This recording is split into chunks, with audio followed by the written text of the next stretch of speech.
Welcome, everyone, to Fearlessly Girl Live, America's largest high school or assembly. I want to introduce Kate Whitfield and Madison Keys.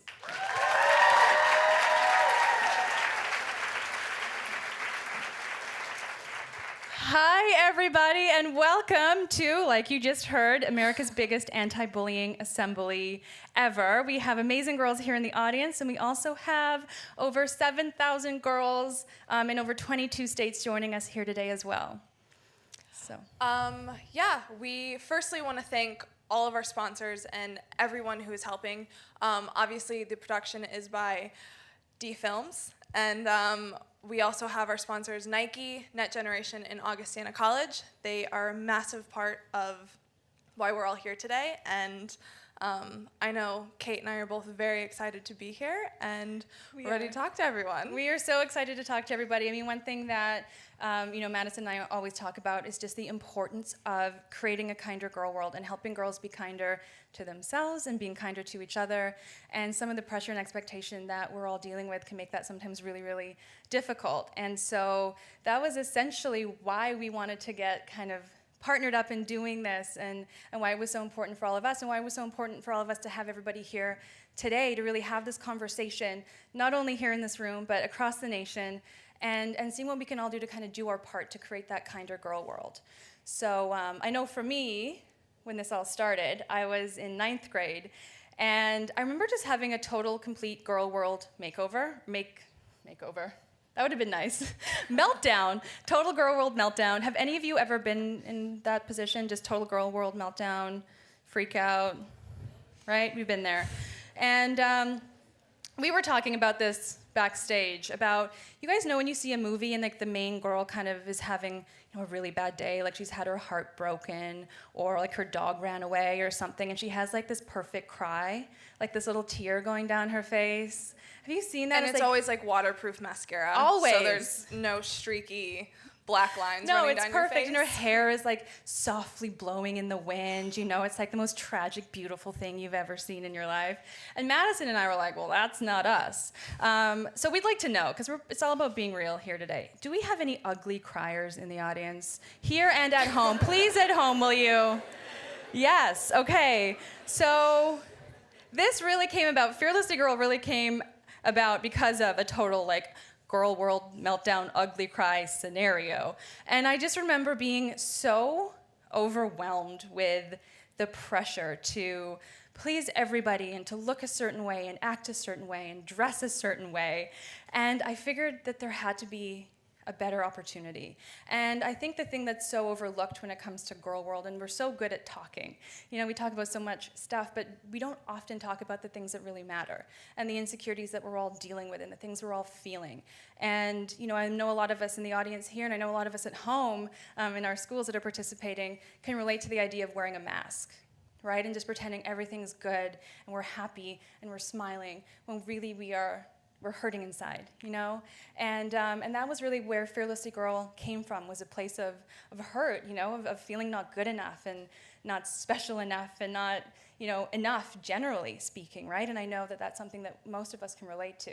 And so that's how this all came about, and, you know, getting involved with Madison. And I'd love for you to share with the audience kind of what drew you to this cause. I also kind of had my ugly cry meltdown one day. I just remember there were so many terrible things going on in the world. And every time I turned the news on, it was some horrible story, and I felt super helpless. And I remember just thinking, I want to help make the world a little bit better. And what can I do so that I don't feel so helpless? And, you know, Kate and I kind of immediately clicked. And, I mean, within first meeting each other, somehow we got off onto the topic of, like, being in a dressing room, and you know that moment where you've tried something on and it's a little too tight. We've all been there. Come on, we've all been there. And you have to like somehow get it off, and all of a sudden you're like sweating because you can't get it off. And you're like hunched over, and it's like half off, but it's not going over your shoulders. No, and you're so nervous, and you're like, they're gonna have to cut me out of this. Yeah, it's gonna and be then a disaster. you're trying to glance at the price tag because you're like, how much is it gonna cost me to like bust out of this thing? Because like we've all been, it's a terrifying moment. Yeah. Because it's like, this is my life forever now. Like I'm never getting out of this dressing room. I'm gonna have to live my life in this dress that doesn't fit me. And then you're like, am I wearing cute underwear? Because I know someone's going to have to come in here and help me out of this, right? Like, so that was our first real kind of conversation about this whole thing. That was the first day that Kate and I met. So that's kind of where this all came from. But guys, we're going to get into it shortly. We're so excited to be here. We really want to have a really real, really honest conversation with not only the beautiful girls here, but the beautiful girls at home. So we would love to invite you girls to participate along with us. So we have our Instagram page and our FearlesslyGiRL page that's live and being monitored right now. So if you guys have any questions for us, we would love to hear from you. We have, like I said, 22 states and provinces participating today. So we want to open it up to have you guys involved and to be sharing with us. You can also email us at hello@fearlesslyGiRL.com and let us know kind of what's on your mind and some topics you want to talk about, and pretty much ask us anything because we'll pretty much answer anything. So I don't think there's a question that we haven't answered I don't yet. think so either. So we challenge you guys to see what you can come up with, and obviously you guys in the audience too, we want to hear from you. So again, welcome to the biggest anti-bullying assembly ever, and let's get started with the girl talk. Okay, so pressure and expectations. How many people feel like generally overwhelmed with the pressure of girl world? Right, most of us. So how we look, how we dress, how we act. I know a lot of us probably even hold back some of our thoughts and our feelings based on being worried about being judged by other people. So I know that that's like a big thing that we all kind of deal with, especially when we take into account that young women on average typically consume about 10.4 hours of media every day. And we're obviously utilizing media and social media here today to reach so many girls. So there's obviously a lot of really beautiful things it can do to unite us. However, we typically only see one kind of girl portrayed in that media, right? So, this perfect girl, like looking the way she looks and her hair and the perfect skin and perfect teeth, and like let's not forget eyebrows, because that's like a really big thing now. And not when I was in high school though, like that was a look back then, was like you pluck them all out pretty much and like draw them back on. So thank goodness that has changed. But there's always pressure on us, right? And one thing you and I have talked about, and I'd love for you to share with the girls, is like the pressure that you feel, being in the public eye and growing up in the public eye, and how that has maybe influenced some of your decisions and some of the way that you feel about yourself even, and stuff like that. So. Yeah, I mean, I think we've all heard people say you shouldn't get sucked into Instagram or Twitter, or try not to live your life completely online. And a massive part of what I do is talking to my fans and reaching out to people who don't actually get to see all my matches. So I love social media, and I think it's amazing, and I get to talk to all of you guys. But so often, I mean, when you're laying in bed and you can't quite fall asleep, and you go to your Instagram Explore page, and then you are scrolling and scrolling, and you're like, oh, it'll just be like 10 minutes, and then you look up and it's like 3 hours later, and all of a sudden you're like, I've seen everyone do their makeup perfectly. Yes. Their hair is fantastic. And it's like, God, these outfits are amazing, and I pretty much live my life in sweatpants all of the time. So that for me has been one of the tougher things to manage, because I've had so many great experiences online and talking to everyone, but I also get a lot of, horrible messages. So for me, it's just been a constant balance of how do I take the good out of it, and how do I block out the bad, but also how do I remember to live my life? And again, it's such an amazing tool, because we wouldn't be able to do this without it today. But I think you kind of just have to take it for what it is and just try to make it a more positive experience. No, I agree with you completely, and I think there's something to be said too for this, like how social media really is such an integral part of our lives. I mean, we are on it all the time. We communicate through it, and so it's almost like another language tool that we have, like a really important communication tool that we have. But the thing that we forget, and it goes exactly to what you were saying about when we scroll through, and we just go down that rabbit hole of these pictures of these girls, like I think it's sometimes easier to understand that when we're looking at a magazine, like we kind of have an understanding, like yes, those photos are probably altered, like we have an awareness generally speaking about that. But the trouble now that I feel like I compare myself more to the people in my world, like real life people that I know, than I do to celebrities, because I feel like when we're scrolling through these news feeds, we forget that we are comparing ourselves to somebody else's like highlight reel. You know, like we're comparing ourselves to the highest, best moments of people's lives, unless you're on Snapchat, and that's just like how, you know, how you can make like the ugliest face and send to your best friend. But on Instagram and, you know, Facebook and stuff like that, as much as I love those tools, I think that it can sometimes, we forget that we're not posting the ugly cry moments on Instagram, being like, had a terrible day, you know, like everything's going wrong. We're not doing that. We're posting, you know, like I'm with cool people and I'm having fun. And then if you're not a part of that and you see your friends posting, so I feel like when we start to kind of live in that Instagram world where, and we don't take into account like, those are like the highlight moments of your day, and you're comparing your whole life to those few moments, it can easily make us feel really bad. And I think that's something that to be mindful of when it comes to the pressure. It's not so much coming necessarily from, you know, the more traditional media outlets. It's coming a lot from like the content and the media that we're creating. And so one thing that I would like to see more of is creating like sharing our real lives. You know, because ever since we're young, it's almost like we have to put this mask on and pretend everything is great and perfect. And we don't leave room for reality and for being authentic and for being, you know, truly who you are. And I mean, I'm not expecting anybody here to have that figured out. I know you and I don't even have that figured out yet. Not even close. Not even close. But that's what I think is really beautiful when we can come together as girls and women and say, you know what, guys, I'm struggling. I don't feel good today. You know, like I'm confused. I don't know the right next move to make. And to have girls around us in our lives that can support us and elevate us. And, you know, I think that that's something that is important to remember, like in our day-to-day lives, but also, you know, when you're in the public eye as well. So what advice do you feel like you have for girls who maybe, you know, are comparing themselves a lot to, you know, these images out there and stuff like that? Do you have any words of wisdom?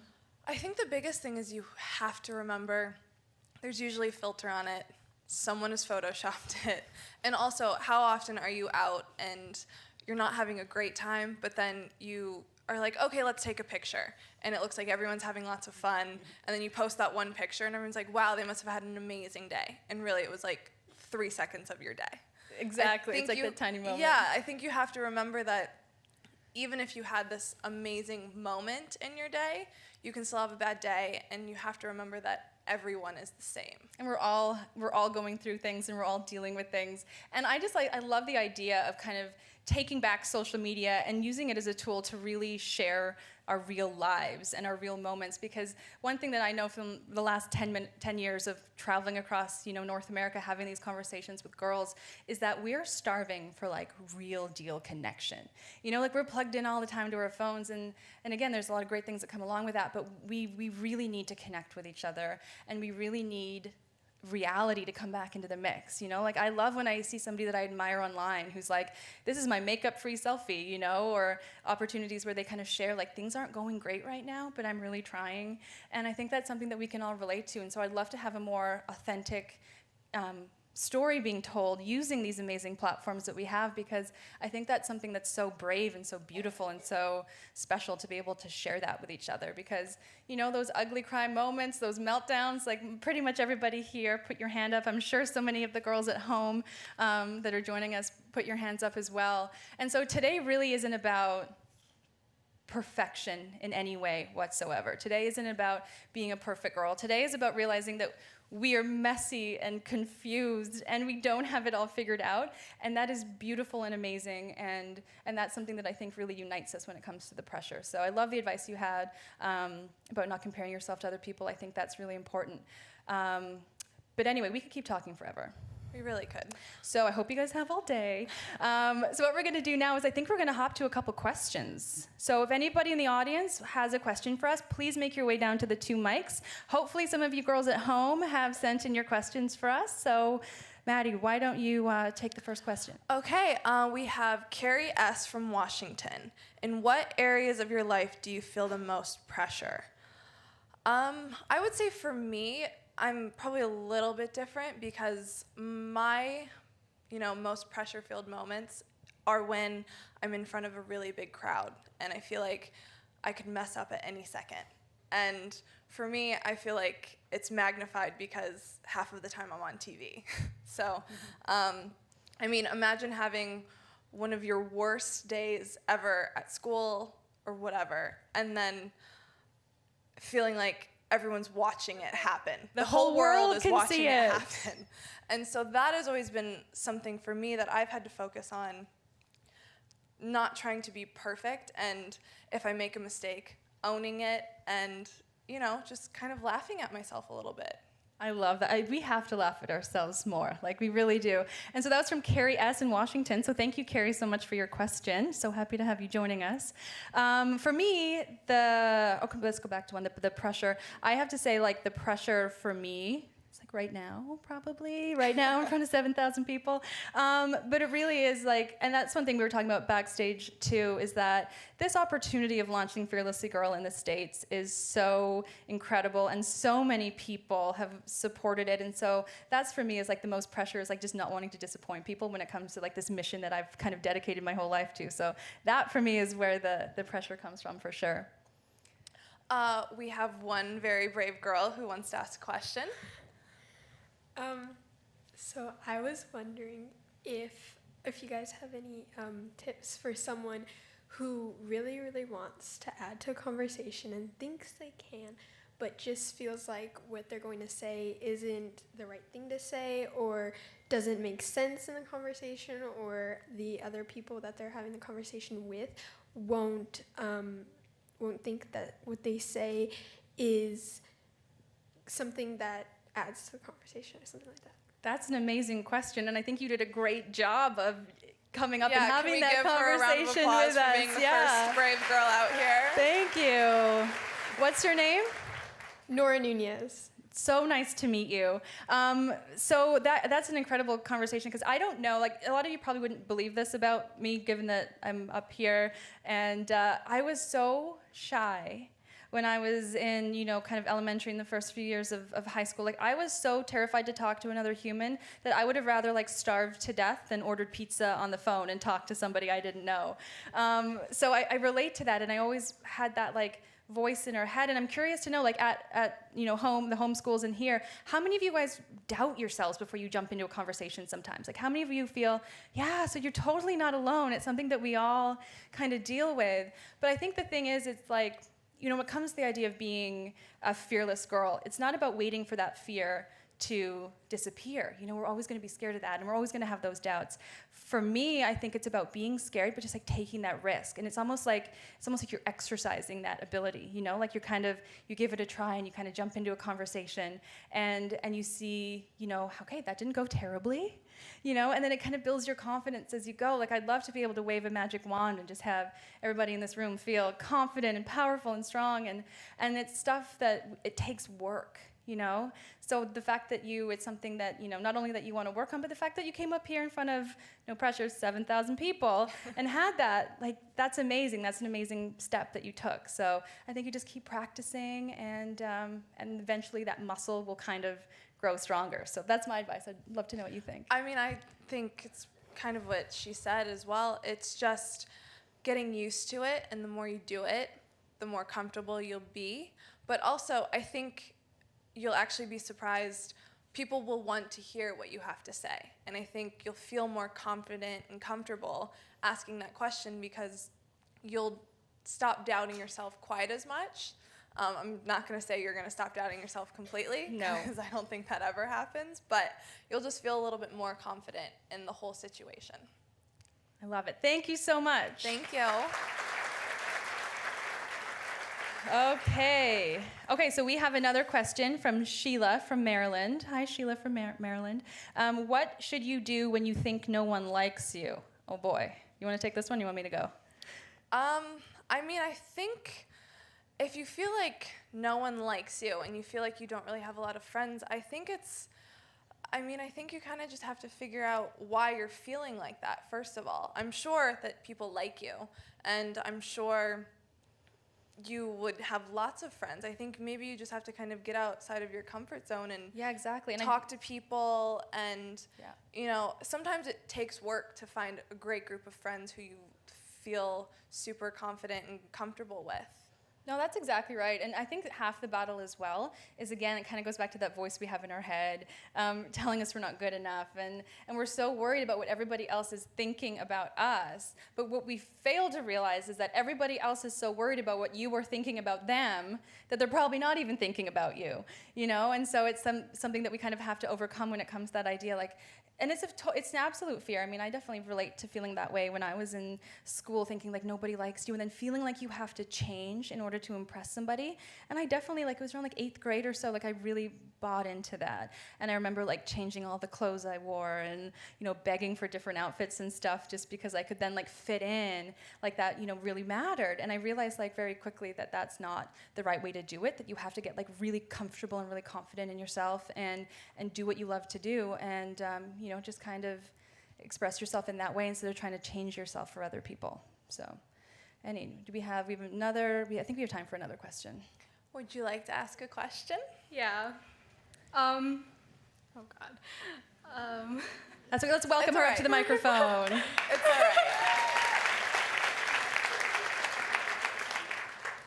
right. This one's more for Madison. Well, I'm in band, and there's a lot of things I have to do, like standing on stage or being in the front of like a humongous crowd, and I get like really nervous.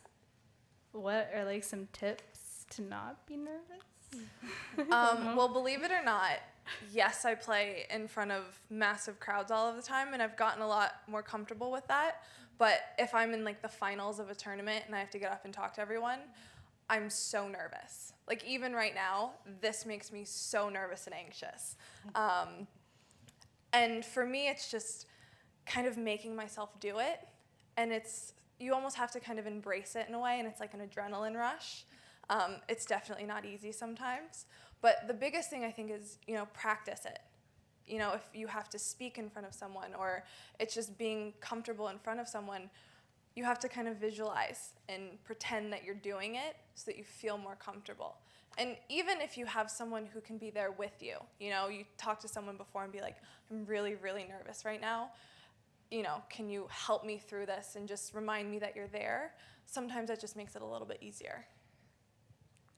I agree. Hopefully that's that awesome helps. advice. Yeah, that's awesome advice, especially from,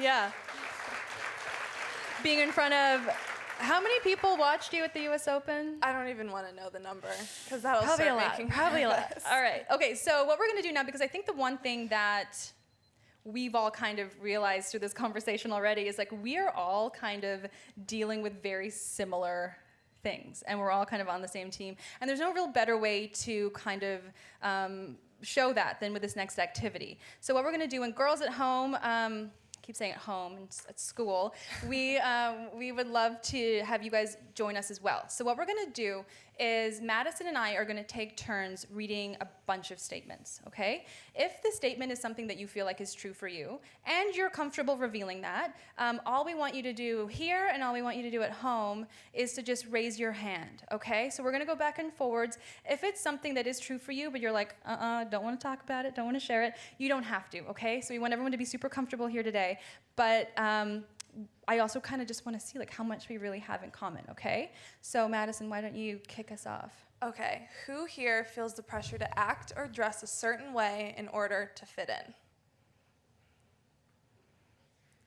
Tons of us, yeah, okay. Thanks, guys. Okay, next one. I feel pressure to be perfect. Okay, yeah, hands down. I sometimes talk myself out of doing something because I don't think I'm good enough. Okay, thanks, guys. I have been bullied. Sometimes I laugh and smile and pretend I'm okay when really I'm hurting inside. Okay. I have experienced cyber drama or cyberbullying. Okay. I feel like I've been judged unfairly.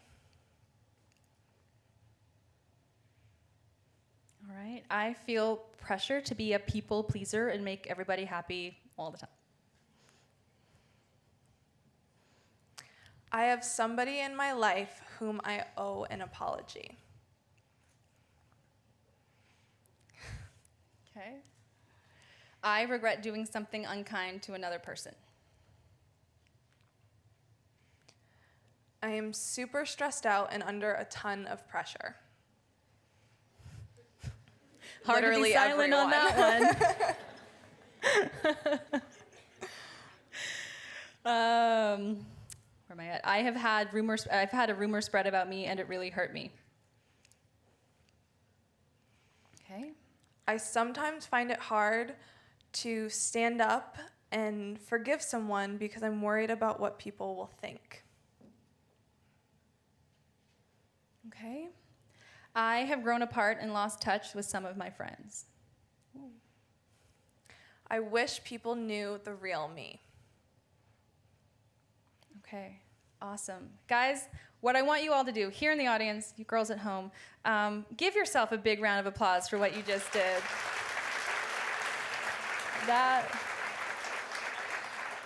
It's always, whenever we do our summits together, I know it's something that we always find so touching when, you know, we show up out of the blue and we're like, we want you to share with everybody in this room your insecurities, the things that you're dealing with. And it's such a scary thing to do. But what all of you girls did, and why I know like we're both so proud of you, is because when you put your hand up and when you like step up and say like, yes, like I'm going through this, I'm feeling this, I'm dealing with this.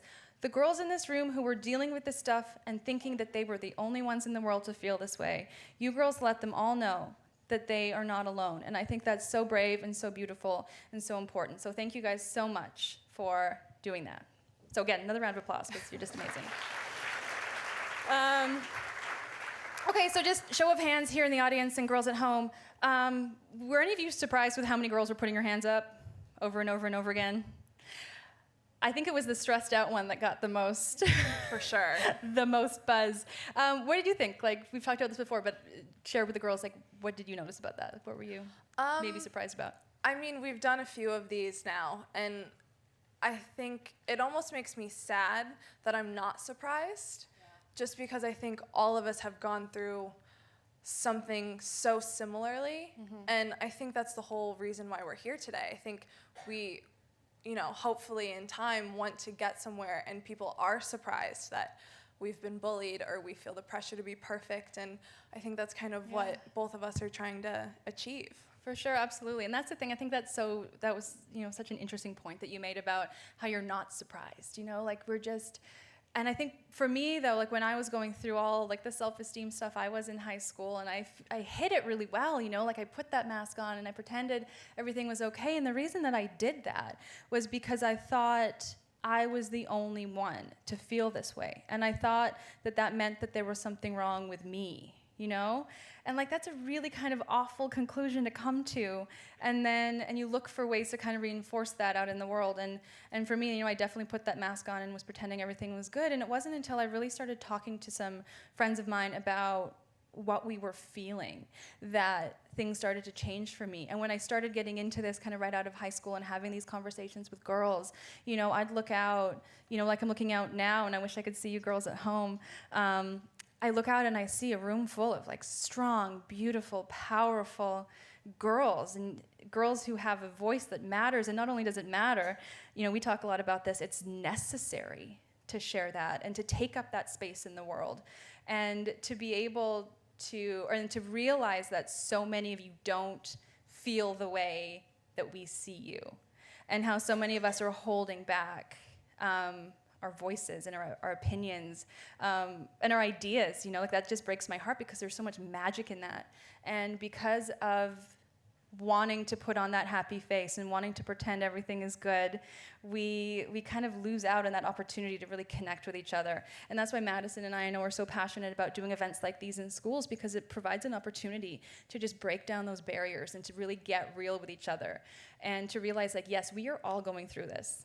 And we're all dealing with this. And again, I just want to say, like, you girls here and you girls at home that participated in that activity, it was really brave of you. So thank you guys so much. Shall we move on? Yes, I think so. Because again, we could just keep talking.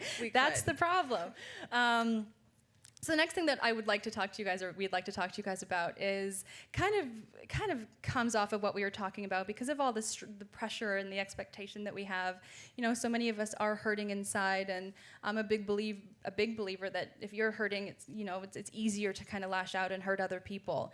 And so, you know, I know when we asked earlier, and maybe we'll ask again. How many girls in the audience here and at home have had a girl do something unkind to them at some point in their lives? Online, off, most of us. And for being really real here, how many of us have done something to a girl that we feel like super bad about? We wish we didn't do it. Most of us. And so that's the kind of reality of this conversation, is that we are all part of this. Like, we're all part of this, the problem. But the thing that we need to realize is we are the only solution. And we have to come together. We have to have each other's backs, and we have to kind of have this conversation. So today, here, today at home, this is a judgment-free zone. We've all made mistakes. We've all lashed out. We've all had that really bad day and that really bad moment that we wish we could take back. And so this is kind of, like the stuff that we all deal with. And I know, again, kind of going back to your experience being in the public eye with bullying, how's that been like? I've definitely dealt more with the online cyberbullying. Pretty much anytime I put a picture on Instagram or I put something out online, there's always negative comments. No matter what, I will triple check everything and make sure I'm like, no one could possibly say something bad about this. And sure enough, I post something and 5 minutes later, there's something bad, and if I lose matches, I get some really horrible, just hateful messages, and that's what I've had to deal with. And I think the biggest thing that I've done is I've kind of started exposing those people. I've seen it. You need to follow Madison. Like, your responses are good. I like that. I mean, I've always, I always tried not to do it in a nasty way or, kind of engage in the situation. It's just more making these people realize that there's someone on the receiving end of their message. You can't just say something horrible about a person and then forget that they're an actual human being. So that's definitely kind of what I've had to deal with. I think, Kate, you've probably dealt with it more on the high school in-person level. Yeah, that's right. Because like Madison and I were talking earlier, she's like, I did not have a normal high school experience. Like, no, I think I was homeschooled from 5th grade, so I mean, traveling the world playing tennis, like, no big deal. Like, super I just casual. stressed myself out all of the time. But yeah, no, I did have that more traditional high school experience, and for me, it was the way bullying really impacted me, and what really kind of caused the drive to start having these conversations with girls was because I would see bullying, and I think I mentioned earlier I was like super shy. I felt powerless to do anything about it. Like, I wasn't the kind of girl that could just like jump into a conversation and jump in and stick up for somebody, even though that was like the only thing in the world my heart wanted to do. I was so shy, and I'd go home just like crying, ugly cry, remember that. Go home crying because I just felt like I couldn't do anything, and I would see these people being hurt, and then I felt bad because I didn't do anything to stop it. And that was the real issue that I feel like I experienced, and why it's so important to stick together and have each other's back, because that to me is like one of the most powerful things we can do, because we're dealing with all these pressures and all these insecurities, and we're so stressed out and we're struggling in so many ways, and then on top of that to like add the girl hate to that, and it follows you home and it's online, like it's too much.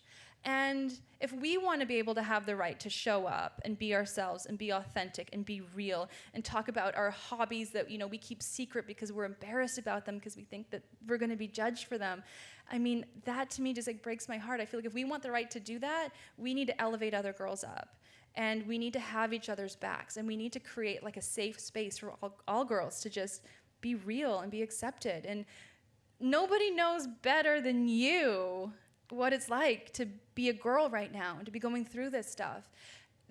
And I think if anything, that should hopefully give us more compassion when it comes to dealing, more kindly with the girls around us. And to realize that, when we do stick up for another girl, even if it's scary, it matters. And even if we can't do that, even if we go up to the girl after the fact and say to her, I'm really sorry that happened to you. Like, you don't deserve it. Are you okay? just like being that girl that kind of shows up for another girl, I think is one of the most beautiful things in the world. And we think it's so simple, but it matters so deeply if you're that girl who in that moment feels terrible and feels not good enough, and feels like she really believes what somebody has said to her, to be able to be the girl that just kind of goes up and says, are you okay? Or to see a comment online and be like, private message her, and if you don't want to do it publicly, and just be like, hey, that really sucks, and I'm really sorry, and let's have lunch together tomorrow. You know what I mean? Just like reaching out is so vital. Yeah, I just think it's even if you can't prevent the bullying either online or off, but being that support system for the person who's going through it, or even just going up to someone and saying, hey, I need some support right now. If you have your friends and they don't know what's going on, if you talk to them, a lot of times you feel so much better because you feel like you're not in it alone. I think that's so true. Like that's why I think we both love this so much, is because when you get a room full of girls together and you realize that, oh my gosh, like we are all going through this, and we need each other, and we need to support each other, and we need to stick up for each other. And we were talking about this earlier, it can feel sometimes like when you're gossiping about another girl that you're bonding with your friends and you're bonding with the girls around you. But ultimately, when you do that, like it hurts everybody.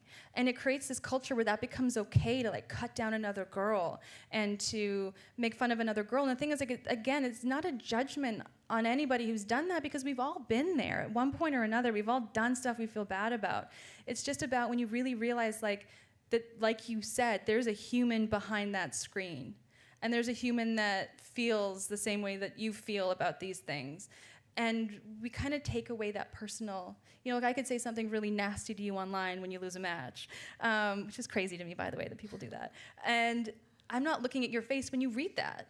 Maybe I'm mad about something and I take it out on you, and I don't realize that there's a human being that's going to feel something about that. And that's why it's so vital to have those conversations with each other and to talk about, like you said, like talk about the things that you're going through and share that. And maybe if it's not your group of friends, maybe it's a counselor at school, maybe it's a relative, maybe it's anybody, but like having the courage to reach out and ask for help and support, given that things are so hard, is I think a really brave and beautiful and necessary thing to do. So anyway. Do you feel like some questions? Yes, let's ask some questions. Okay, so girls in the audience, if we have any girls in the audience who'd like to come talk to us, we'd love to invite you down to the mics. Girls at home, I hope you've sent in your questions. Let's go to the first question from social media. Do we have one lined up? Maybe? We do. This is from Sarah S. in Iowa. Are we in Iowa or Illinois right now? I never know. She never remembers which state we're I don't in know when what we're side of the around river here. I'm on ever. I don't know. We are currently in Illinois. Okay, so this is our sister state over in Iowa. Sarah, her question is, guys, I'm Canadian, okay? I'm really trying down here to figure this all out. Have you ever had to stand up for a friend who's being bullied? That's such a good question. For me, like I said, that I was so scared to do it. And so my way in the moment in high school was not to like jump in and say something. Like I wish I could have done that. But it was to go up to the girl after the fact, or the boy, and just be like, that was really mean, and I'm really sorry that happened to you, and are you okay? So it wasn't so much like the more in your face standing up for somebody. It was more like, can I help you kind of thing. So I don't know. I see we have a question over here. Awesome. Yeah, I was wondering, it's always important for girls to have role models and people they look up to and aspire to be more like. Who are some of the people that both of you have looked up to over the years, other women who inspire you? That's great. Why don't you take that? Well, I am personally a massive fan of Chrissy Teigen on Twitter. I'm sure everyone is following her. Not only is she cooks some amazing food. If you haven't bought her cookbook yet, I would highly recommend it. But she was actually kind of one of the few people who inspired me to start talking about the online trolls and getting that. And she has always kind of stood up for herself. And I think what was so special to me about that is if someone's getting bullied face to face, we've never said, just take it, ignore it. We always say, go ask someone for help. And I think a tough thing about online bullying is you can't really ask anyone for help because it's just you. So I think by making it kind of public and, showing the world that this is what you're dealing with, you actually get a lot of online support. And I can't tell you how many times I've had horrible matches, had some really terrible messages, and, kind of shown everyone what I was receiving, and all of a sudden, all of these messages started coming in and saying, this person is crazy, and, don't listen to them, we love you, and that truly means a lot to me. I love that. And Chrissy Teigen, yes. Like, if you guys don't follow her on Instagram, you need to. She's not a sponsor of this, by the way, but maybe next year. Okay, yes, you over here. I'd love to hear from you. What's your name? Jewel Dillard. Hello, nice to meet you. It's nice to meet you too. I had a question on, do you have like any tips for girls who want to go ask for help but are too scared and don't know just how to get the courage to go ask someone else to help or talk to someone That they need help with something in their life that they can't deal with alone? That's a beautiful question and such an important question, because it can be really scary to take that first step. And one thing that we do with the Fearlessly Girl chapters is we have the peer leaders, and we always say for the peer leaders to kind of be that kind of stepping stone for the girls, to be somebody that they can go to and be like, look, I'm struggling with this, I need help, but I'm a bit too scared to go talk to a teacher. So or a counselor or somebody like that. So having peers or peer leaders, or an older girl, or like even the kids in leadership in your school, like somebody that you can look up to a bit older than you, who can kind of like help you, like be there with you to ask for help and reach out. But even sometimes that's maybe not available. So my advice to you would be, if you're feeling as though you're struggling, because we have all been there and we will all be there again, like there's stuff that we're all going through. It's so vital to take that really scary, really big step and ask for help. I found sometimes when I was unable to kind of verbalize how I was feeling, I'd write it out. Like, I'd write a letter, I'd write a note, I'd write something, so it's not so like one-on-one, and you can just like sign your name on it and send it to maybe a teacher in your school who's really great, or a relative, or somebody that you want to talk to, and just be like, I would love to talk to you about this issue I'm dealing with, and I'm a little scared about it, but I really want your help. Let me know if we can chat. And I think that's maybe an easier way to do it. But the thing is, and for all of you girls, and you girls at home, being able to reach out and ask for help is just like, it's so vital and so necessary. So if that's something you need, please reach out and find somebody. And like I say, even if it's just a letter or a note, something, right? Thank you. You're welcome. Okay. You want to take this one? What's your name? Jordan. And your question? If you know like someone's being bullied, or like someone that is bullying someone, how do you like confront them and like tell them like, hey, that's not okay and stuff like that, if you don't have the confidence to do that?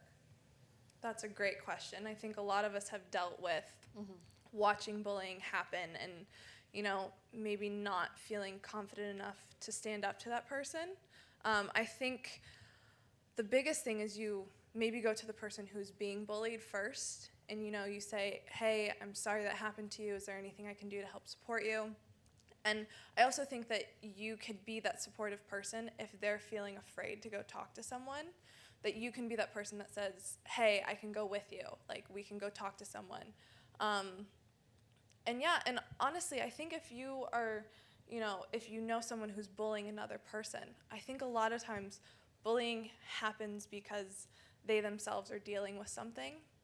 So I think a big thing is trying to get them to talk about maybe what's going on with them and why they feel the need to kind of be mean to other girls or boys or anyone really. And, because a lot of times bullying happens simply because we feel like we're not being heard, or we're hurting and we don't know how else to get attention. That's great. And I actually want to, kind of add on to what you said, because that's exactly, it's such a beautiful way to put it, is, that hurt, again, it's like hurt people, and we lash out and we do these things. And to be able to, there's so many great tools now that are becoming available in terms of, social media. There's like reporting tools. A lot of schools have some kind of anti-bullying something in place. And to take advantage of that, I think the reason that this culture of unkindness thrives is because, especially in girl world, is because it's kind of secret. You know, it's kind of like we suffer in silence, and we don't talk about it, and we deal with it, and we, you know, like I say, put on that happy face, and then we go home and we cry and, you know, eat ice cream and watch reality TV and never want to go back out into the world. But to be able to take advantage of some of the tools that are available, and we're going to talk actually a little bit more about that later, about just ways to report this and ways to, you know, help someone out, because sometimes it's too scary to ask for help, you know, yourself. And if you see something happening, to be able to be the girl that kind of, even if you can't say something in the moment, because I get that's really hard, sometimes to be able to then do something like go to somebody and report it and talk to somebody about it in that way. But it sounds like you're a really great friend if you're worried about that. Thank you. Thanks. Okay. I don't think we have time. Okay. Okay, so thanks for those questions, guys. We are, you know, kind of going off of what we were talking about kind of the ways that, the reasons why we don't step up and you know, talk about, kind of intervene in bullying is what I'm trying to say. And the reason why we have a hard time kind of asking for help is sometimes, I think a lot of it has to do with fear, right? We're scared of being the target of the bullying. We're scared of, you know, being judged ourselves. We're scared of all these different things. So I think fear is one thing that actually really holds us back in so many ways, not just in creating a kinder girl world, but it holds us back in speaking our minds and sharing our ideas and trying out for stuff. And so what I want you guys to do, I know you girls at home and I know you girls here have filled out a couple cards. And so we'd like to get the 5 volunteers that volunteered earlier with your fear cards. If we could get you girls to come on down and join us up here. Round of applause for the girls coming down. It's very scary.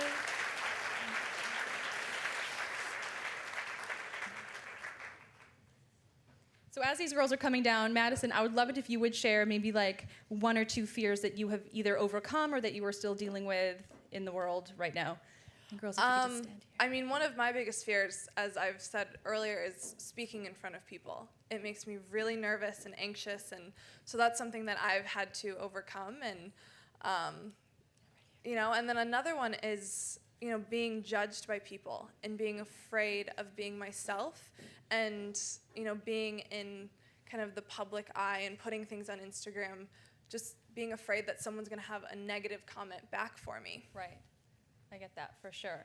And so I'm hoping none of you have a big fear of public speaking, because you're all up here right now. So what I want to ask you girls to do is, actually I'll just maybe pass my mic all the way down, and you guys can just stay up here because we have a special little thing we're going to do at the end. I would love it if you would say your name and read out like a fear you have about, you know, some girl world social fear you have that maybe has been holding you back from something, okay? So I'm going to pass it down, say your name, read your card, and then we will regroup after. Hi, my name is Nina, and so a huge fear I have is that I'm afraid that I'll dedicate my life to being successful, and then I just won't succeed in the end. I'll just fail somehow, and that kind of relates to Girl World because I feel that girls are held at a higher expectation to be successful versus like guys when it comes to things like traditionally male jobs or subjects in school and things like that. So.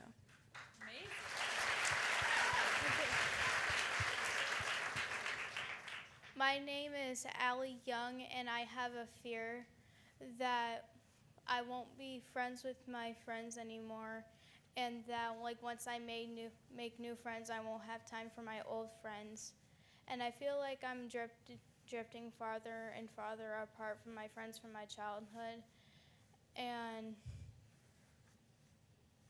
that's like really bothering me. And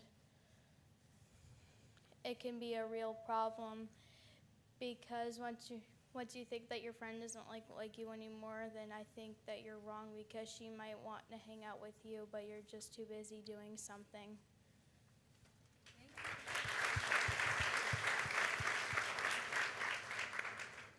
Hi, I'm Destiny, and my biggest fear is like my looks and never being good enough.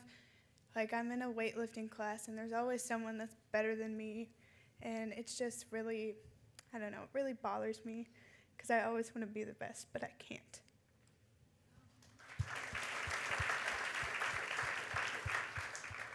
My name is Lily. My fear is kind of off of what she said, is that failing and not being good enough. I feel like because of the expectations that society puts on us as girls that we hold ourselves to a high standard that we're not able to meet. And when we don't make that standard, we're really hard on ourselves as well. So being like my worst critic is really hard for me, and I'm afraid of failing in the end.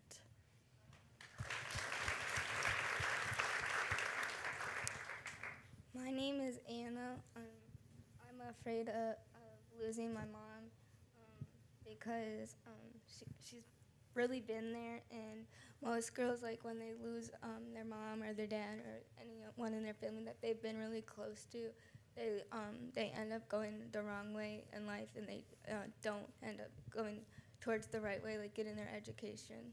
So.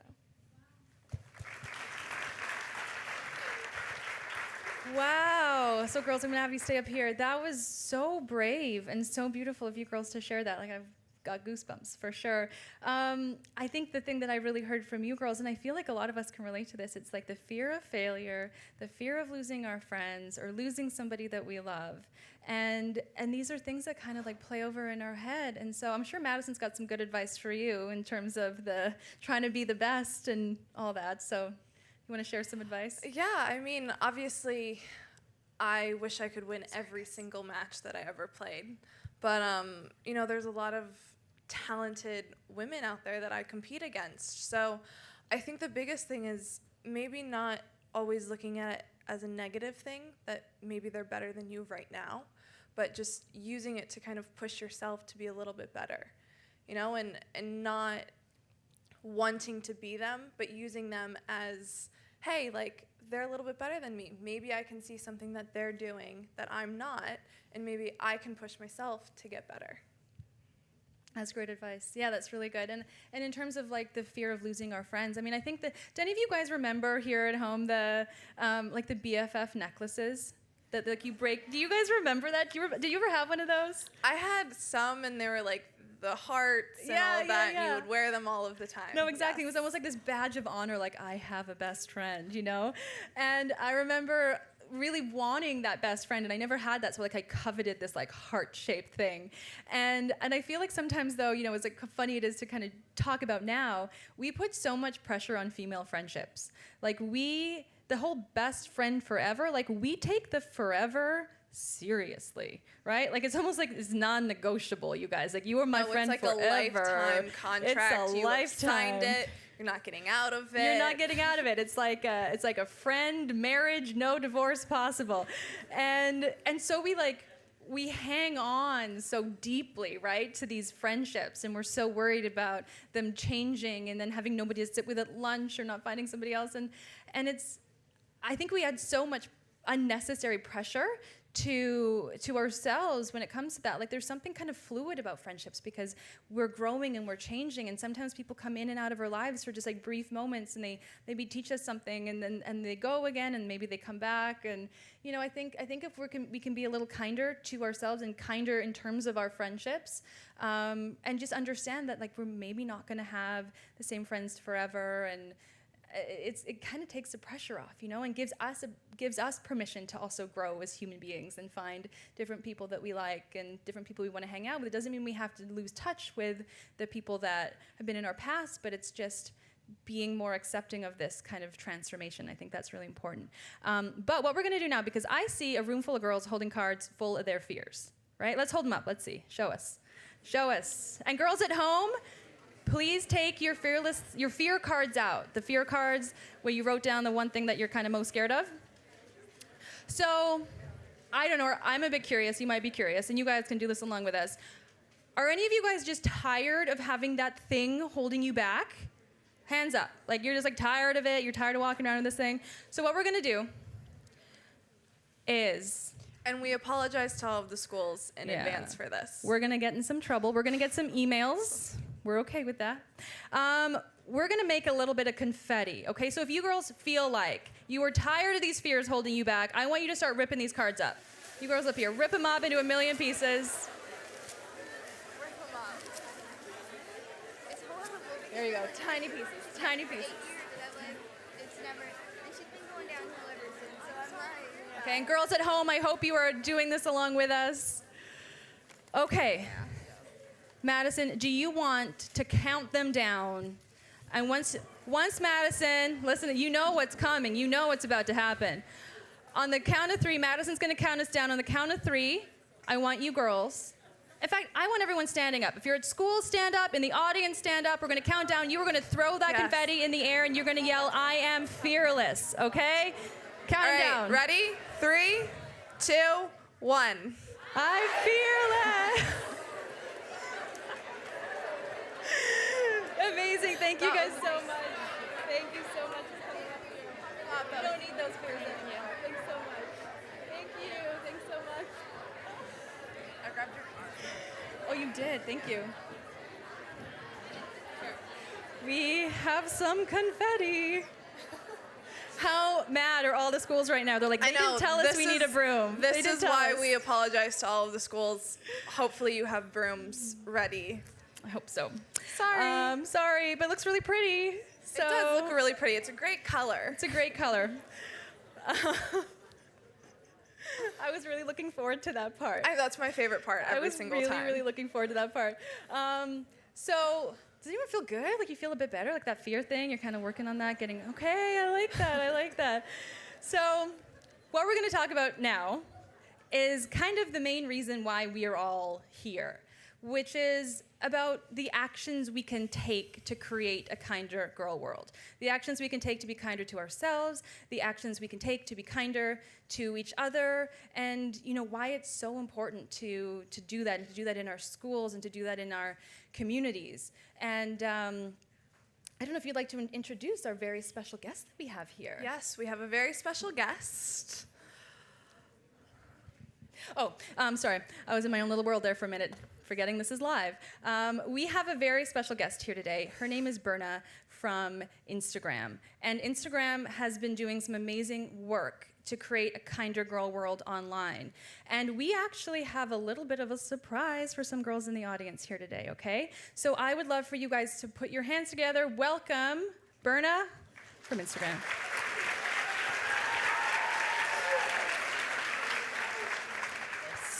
Beautiful, mysterious thing on the center chair. Hi, everyone. My name is Berna. I work at Instagram back in San Francisco.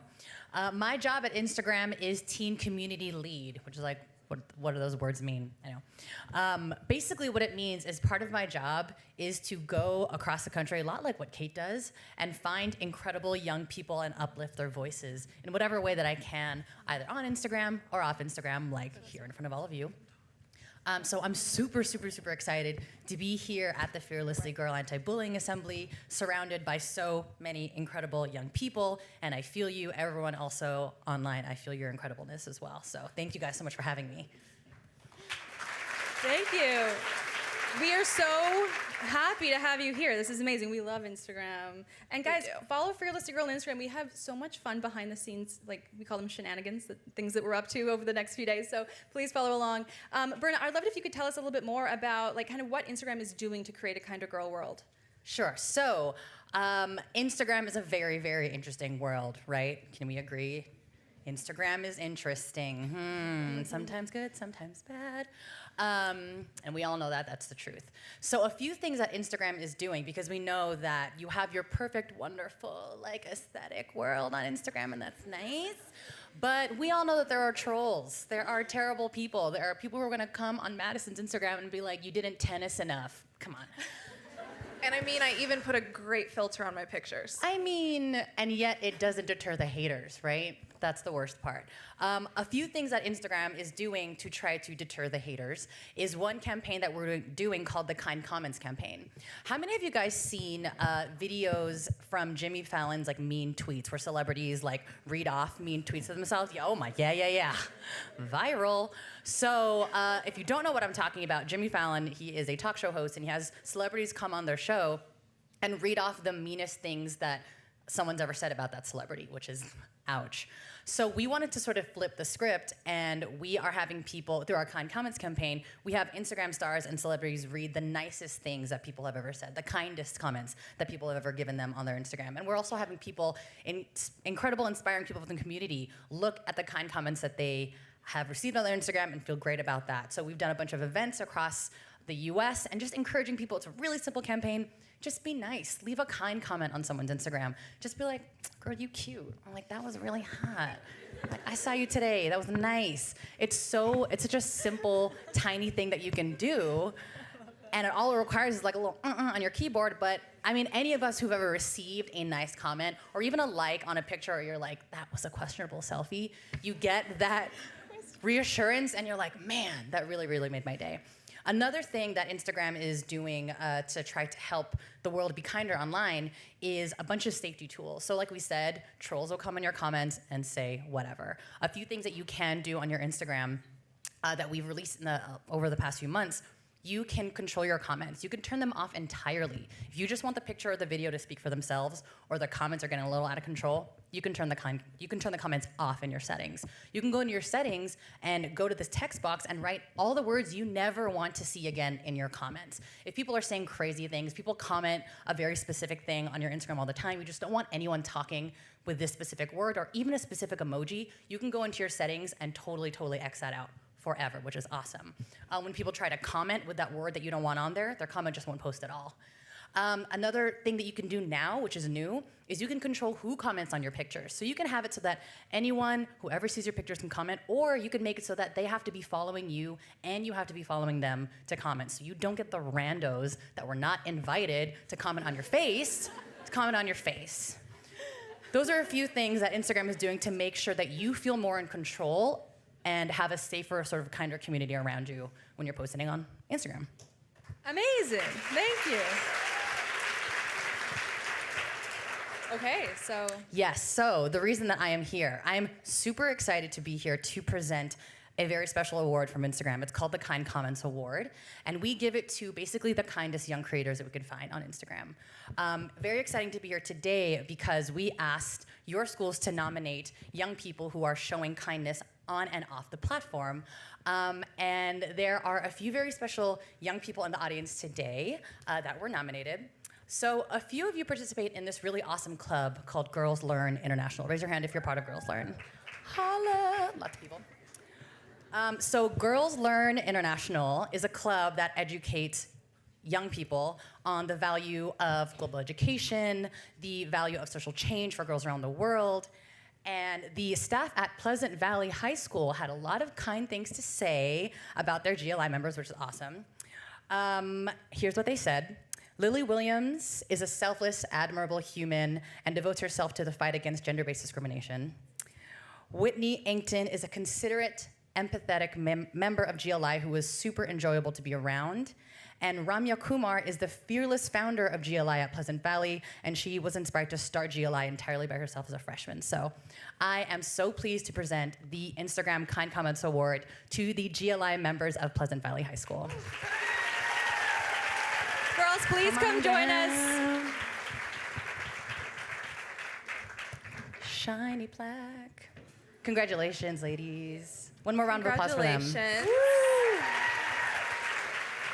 And you guys can have a seat up here. Okay. Seat your pretty selves down. Okay, so congratulations, you guys. Like your school had some, I'm sorry, it's a little, we need like a little still step down there.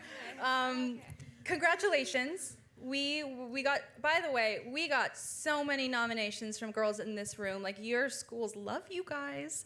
The sweetest things. And so it was really hard to pick a winner here today. But what me and Madison would love to do is we want to kind of know a little bit more about like what you guys actually do in your school. So I would love to know like what are you doing in your schools on a daily basis, monthly basis to create a kinder girl world? Well, I'm gonna let her answer that question. Okay.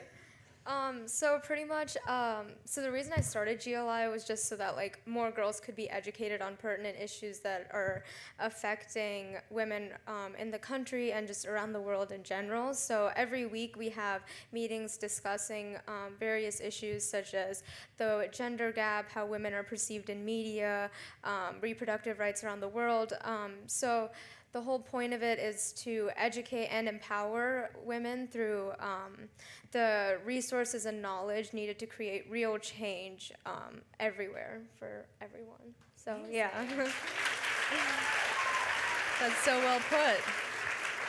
And I'm wondering, did you get lots of positive feedback? Did you get negative feedback? Like, what was that like within your school and even online? Yeah, so when I started it, I had a lot of friends who were very encouraging about the club, because we definitely need a group like this at my high school. And I realized that more and more when I received negative backlash for it, and that kind of made me, because boys would walk around wearing like their men in a shirt, or like, why isn't it called Boys Learn International? And I was like, okay, well, there's a reason it's not. I don't know, that just inspired me even more, because when you're surrounded by negative people like that, women need a place that is safe and that is welcoming, where they can share their thoughts and their ideas and not be put down for what they believe in. So yeah, that's pretty much why I started it.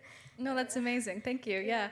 Another question I have is, when it comes to like a club like this, or like another club in your school where girls can just kind of like get together and talk, like how much does that matter? Like how important is that to you? I can give that to Lily. I find it extremely important to have a group of girls that get together and they're passionate about a topic, and they can go out and, just being powerful together. That's the main thing. And I think going back to the hate that you can get about the group, when people see a group of powerful women all getting together for a cause, it can be intimidating. And so that's a big deal, and we just try to get together and educate. That's the most important thing at our school, and it causes a lot of great things. To add on to that, I think it's really amazing that we have this kind of group. It really opens your eyes to see like what's going on in the world, and like the things that you don't see on the news. You see bad things sometimes, and like more like local things around, instead of the things that are going on around the world. So like you understand like the things that may be covered up. You see it now, and like you want to do something, and you get to talk about it among other people, and you like understand that there's other people who want to help, and it's not only you. That's such a great answer. And just to like, follow up on that. So for girls, who are, maybe watching along at home, who don't have some kind of club in their school, what advice would you have to girls for starting something? And maybe you're the best to answer this, given that you started it. Like, what were the steps that it took in general to get something like this going in your school? Okay, so when you want to start a chapter of Girls Learn International or Fearlessly Girl or Girl Up or whatever feminist organization, you kind of have to get pretty introspective. So like, what is it that's motivating you to start it? What are your passions? And then pretty much you have to use that to empower you and push you through creating the club, getting people to join, organizing activities and fundraisers. And yeah, I don't know, it's just like using your passion to create real change in your high school, I guess. I love that, and it really matters, right? I mean, it's something that really is important and necessary to do. So thank you. That's great. And what are you guys doing, individually to help create a kinder girl world just within the state, the nation, the world? Like, what are you guys doing outside of your schools? I'm going to give this one to Lily. I was given the opportunity last January to go to the Women's March in Washington, and that was an amazing opportunity for me to see all these people gathered for the same cause and just trying to raise awareness for women's rights. And taking that experience back to the school and bringing that to our community to try to raise awareness here was a big deal. And I know Rana went to the one in Des Moines too. So it's just finding things, even if you don't have a GLI chapter or a Fearlessly Girl chapter, finding things, going online and finding organizations that you can volunteer in that will make a difference. That's amazing. Yeah, like Lily said, and also just the raising awareness part of it. So like an activity that GLI does every year is the International Human Rights Day. So we write down articles from the Universal Declaration of Human Rights, and we put them up around the school on various posters. And I think, and a lot of people don't realize that these rights are granted to them at birth, regardless of what their gender, socioeconomic status, sexuality, whatever it is. We're all created equal. So I think just knowing that and being surrounded by people who believe that as well is really important. Amazing.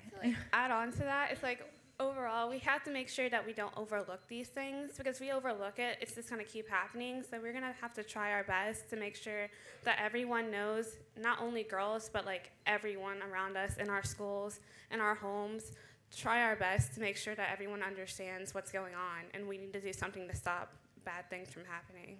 Girls, wow. I can see That why is they won absolutely this amazing. award. You guys Round are of very applause. deserving of this award. Thank you guys so much. You can take a seat. Hold on, I gotta get some hugs in here. Gotta get some hugs in here. Thank you so much. Thank you, congratulations. Thank you guys. Okay, so take your fancy shiny award. This is very nice. Okay, so we actually went a little bit into our Q&A time, so we're just gonna cut out of that whatever we took. Does anybody have any questions in the audience? Do we have any online questions? Because we have a few minutes that I think we can maybe answer one or two. So, okay, great. We have a question from New Jersey.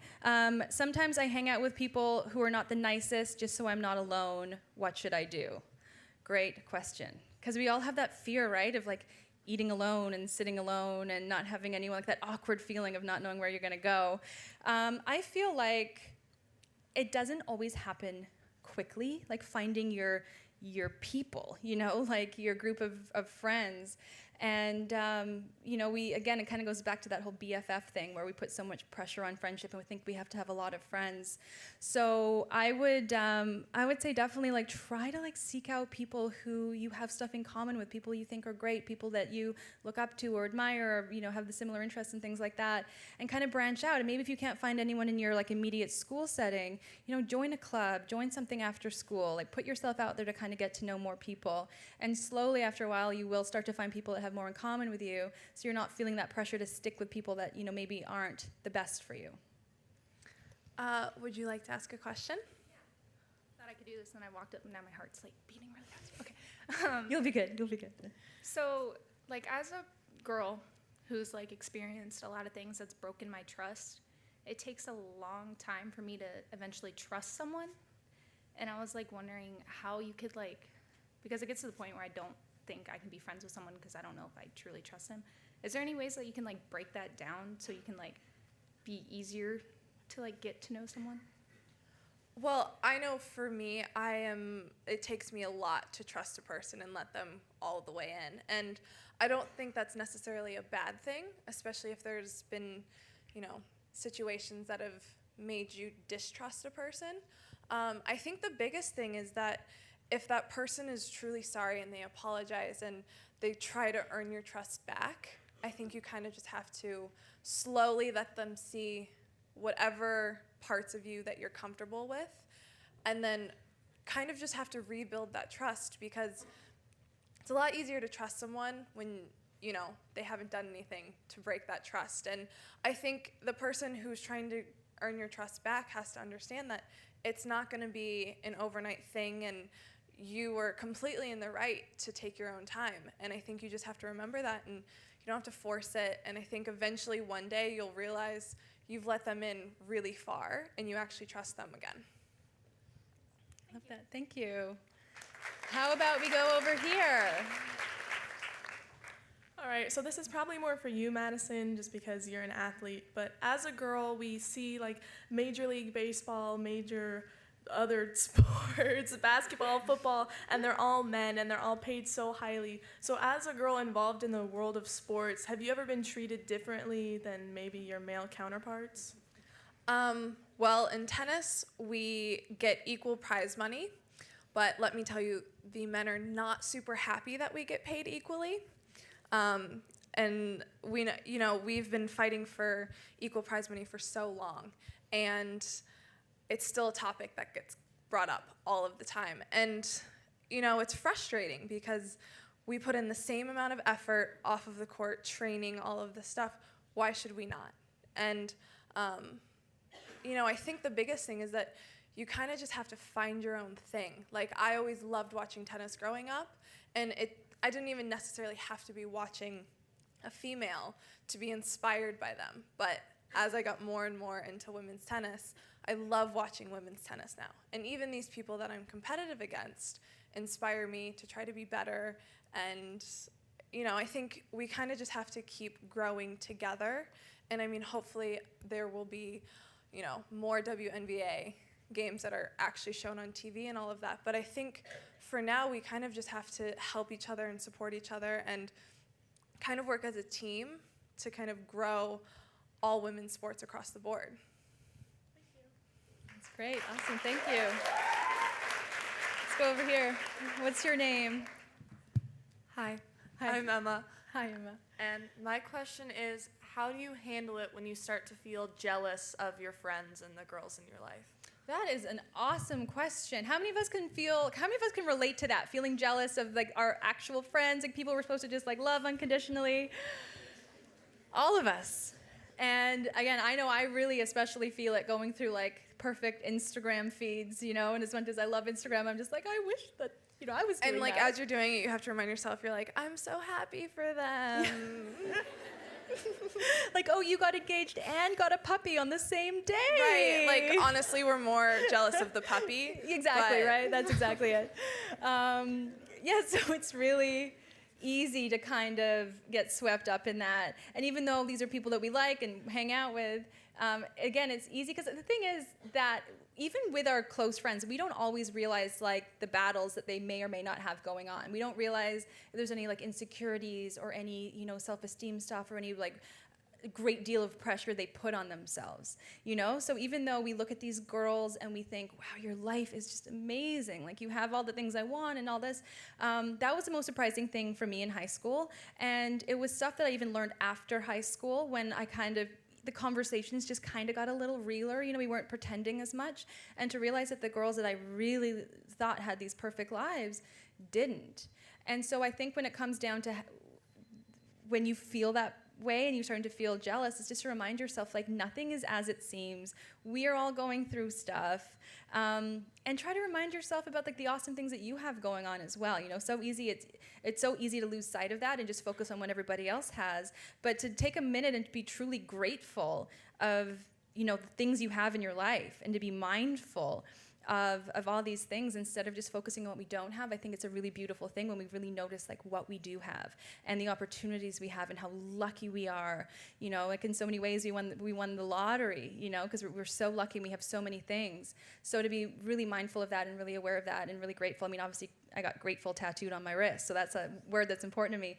But I think it's to kind of have that conversation with yourself is really important. Okay. So, Dear Girl cards. Dear Girl cards, yes. Can we have the 10 volunteers who bravely volunteered before they really knew what they were in for? Exactly. Come up. And so for you girls at home, as the girls are making their way down here, for the girls at home, you're going to have a chance to do this right after we wrap up, okay? So all you guys filled your Dear Girl cards out. For those of you that are confused about them, the Dear Girl card is something that we do at all our summits as just an opportunity for you guys to kind of write your main message to all the girls, in this room and who are, joining us online. Madison and I know we feel the same way. It's such a privilege to be up here talking to you, but it's even, a greater privilege to listen to you guys because I feel like you girls, this generation, your voice is so needed and it's so important. And we're so excited to invite these girls on stage to share with us their cards. So what I'm going to do is I'm going to start here with this beautiful, what do you even call this? I don't know, I like this. We're going to start here. I would love for you to say your name and read your card and then just pass the mic down. And just remember to keep the mic really close to your face, okay, so everyone can hear you. I'm Haley Johnson, and I wrote, Dear girls, if you're having a tough time in your life, it only means your life is going to get better. Don't let anyone ruin your day and dreams, and keep smiling and keep dabbing on them haters.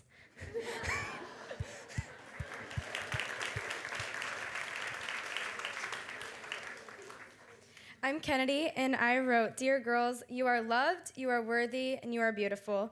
Be bold, be courageous, and remain strong. Your worth is not defined by your past, and what you are going through right now is just a grain of salt in the rest of your life.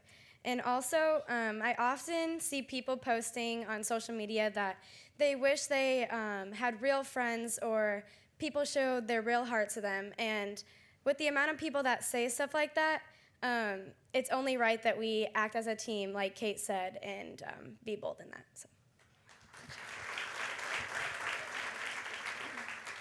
Hi, my name is Felisa, and I'd like to say, dear girls, don't let what other people think of you control your life.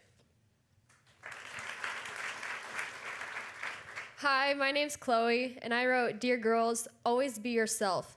Never let anyone get into your head because you are perfect. You are amazing, and you can be successful at whatever you put your mind to. Hi, my name's Riley, and I wrote, Dear girls, be yourself, looks don't matter, it's what's on the inside that counts.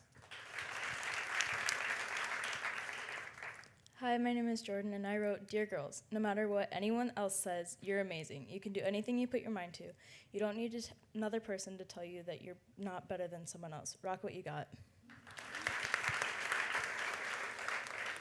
I'm Elise, and I wrote, Believe in yourself and never accept less than you deserve. Confidence shouldn't be taboo. Don't feel bad about feeling good.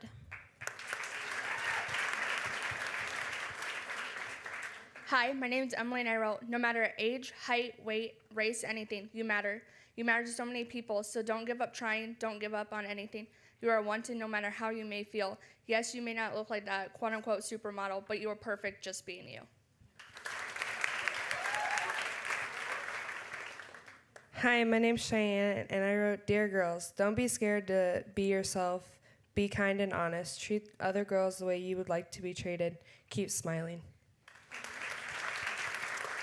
Hi, my name is Billy Joe, and I wrote, Never feel like you're alone. You always have someone there for you. You can accomplish more than you think. You're more important than you'll ever realize. Love and stay true to yourself and spread kindness and positivity to others. Be vibrant and accept yourself and your own skin and rock your colors. Hi, I'm Danielle. Just so you know, you do not need a guy that will you don't have to dumb yourself down for a guy. And don't let a guy get in the way of your confidence, because you better rock what you got and you better do your thing. Thank you so much. Another big round of applause for these girls. You guys can go take a seat. Thank you so much. Thank you. Okay, so I'm not crying, you're crying. That was so sweet. That was really amazing. Oh my gosh, I want to get all these together one day and just put a book out with all this amazing advice.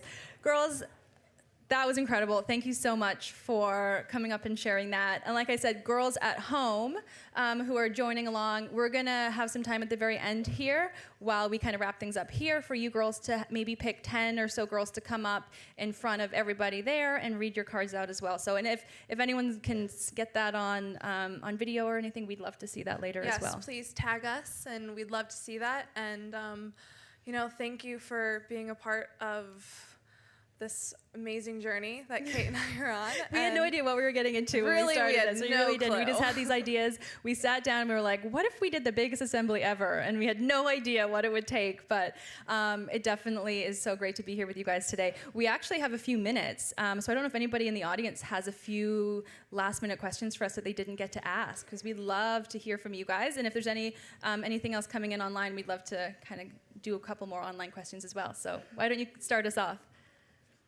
I was wondering what personal sexism you've gone through and how you pushed through it to start a conversation about it. That's a great question. And I think the thing is, and I always say this when I do the summits and we talk to the girls, it's just because this is girls only, we are not against the boys, they're a vital, integral, necessary part of this conversation. And I think we do have to invite them into the conversation. There's so many ways that you experience different forms of it. And I know, kind of when I started off in the speaking world, there weren't that many young women doing it. So it was kind of oh, look, aren't you a cute little girl speaker? That's sweet, you want to do this. And I felt like I really had to, and it pushed even harder, but it motivated me to do it, because I'm no, this, I'm scared to do this. Every time before I would speak, I would shake and I'd be so nervous and I would freak out, but I just knew that it was important to have this conversation. And to have people doubting me in the industry was very motivating, because I'm no, this is important, and the fact that you think it's not important makes it even more important. So I think that's an important thing, just to keep powering through. But I'm sure you've experienced it, in the sport world, like you were talking about. Yeah, what I do is very male dominated. So even when we're going in and you know, people are asking you questions about other sports or something. They're like, oh, you wouldn't know, you're a girl. It's like, no, actually, I do know. One, I play the sport too. But, you know, I think, and it's the constant trying to tear female tennis players who are amazing down by comparing them to men. Like, men are faster and stronger, it's just how it is. But that doesn't mean that women are not, because they can't beat a man at the same level. That's just not how it is. So I think little things like that, where someone will try to diminish your accomplishment because they'll say, oh, but if you played a guy who was ranked the same way, you would lose. It's like, no, that's not actually how it works, but thank you for coming. Awesome. Okay, so we're going to do one more question. I think we have something from social media. Anjali, is that your name? I don't know how to say that, via email. I'm friends with someone, but they're always putting me down in public. What should I do? Well, that sounds like maybe not a great friend. But it's hard, I get it. Like, it's so hard to navigate the world of friendships and to be able to kind of really figure out what is a good friend and what isn't a good friend. But even just the act of asking that question, I feel like is a really powerful thing. And that's something that we do in all the chapters and all our in-school summits, is just getting girls talking about these things and having a conversation, because then you can really figure out, like, is that a good friend? Like, is that somebody I want to hang out with? And it kind of goes back to what we were talking about earlier about, like, looking for friends kind of, you know, that support you and elevate you. And, you know, maybe it's a little scary for a while and maybe you don't know where they're coming from, but I think when you can surround yourself with people that really elevate you and really lift you up and really make you feel supported, it's worth kind of doing the extra work to find that. So anyway, that would be my advice for that. I don't know if you have anything you want to add. I mean, I would just say maybe don't hang out with that friend so much. I mean, if someone's constantly tearing you down, then they don't seem like a really great true friend. And I think even if you have to separate yourself from that person and not have a super close friend immediately, you'll find someone who, you know, helps build you up and isn't always tearing you down. And at the end of the day, that's going to make you feel a lot better than, you know, being with someone all of the time who doesn't always make you feel great. Yeah, that's exactly right. Okay, guys, so I wish we could get to all your questions. Madison and I are actually going to hang out here a little bit after, so if you have anything you want to ask us, you can come find us. But this, and we could keep going all day. Maybe next year we're going to do an all-day one of these. You're in the audience, you're like, please no. We'd like to go get lunch. We'd be happy to keep going. But this brings us to the end.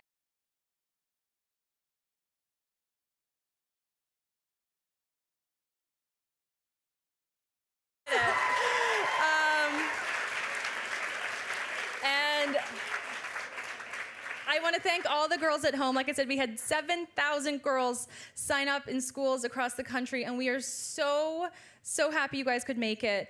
We got to be up here in front of all of you, but what you didn't see is the amazing people behind the scenes who have put together these beautiful backdrops, who have made this whole thing possible, who have sponsored this, who have volunteered. This whole community has come together in, I'm gonna cry, the most moving, beautiful way to support this. And it's such an incredible opportunity to get to launch this in the States, right here in the Quad Cities. Not gonna say what state I'm in because I still don't remember. Illinois. But I'm so grateful. So we'd really love to thank D Films, who were so instrumental in putting this whole thing together. We have Augustana, USTA, Net Generation, and Nike, who have been just huge supporters of this whole mission. So we'd like to have all of you give them a big round of applause right now for making that possible.